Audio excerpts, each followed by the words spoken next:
ZRX, we start with 1 hour chart. Just I want to give a quick update. First of all, if we refer to our analysis in my last video when the price was here exactly, we mentioned we can expect this one turn to a deeper correction.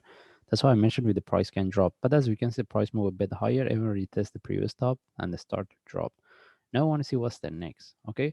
First of all, since the price was within this move, we have been looking for buy. This is what we get, and this is what we have as a target. Right now, I'm going to remove everything. We don't need it anymore because we get the second correction. We want to look for the next trade. By the way, if anyone is still they got the trade within this move, they have to start to manage it at least because this one can turn into a deeper correction. Okay. Anyway, we move to daily chart. We want to see what we have based on daily chart. Still, we can look for continuation.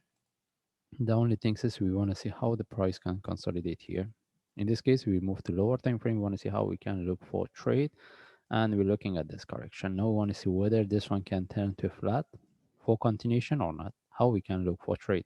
Right now we're looking at this. Still, we can look for buy, and we don't need to refer to the indicators. We don't have much information there.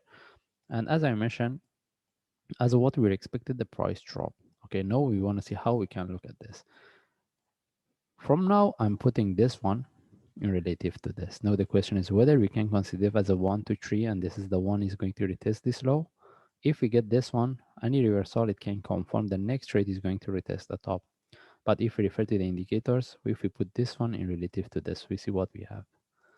MACD shows the divergence, but the another indicator doesn't show us. We have two different results. That's why right now still we can put this one in relative to this as the internal flat for one move up. Okay, now how we can look for trade? Even the price drop, we are not going to look for sell because we don't want to sell at the bottom of this correction.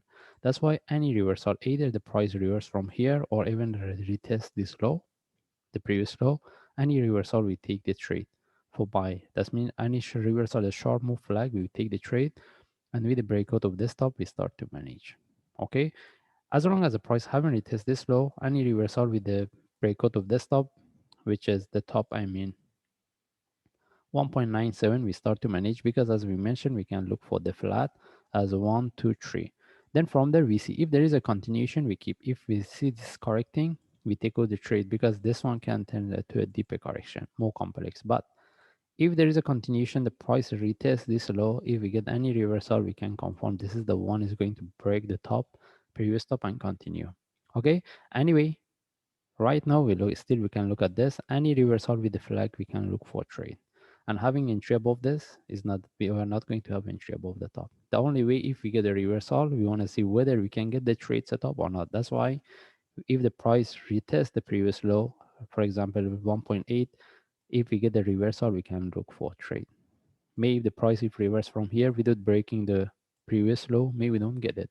Anyway, any trade setup for buy as a reversal, we will take the trade with a sharp move like. In this case, we just follow the chart. If I see any update, I will share. Still, we're looking at this one to turn to a deeper correction. That's why any buy setup, we are more interested. Anyway, we just follow the chart. If I see any update, I will share. Thanks.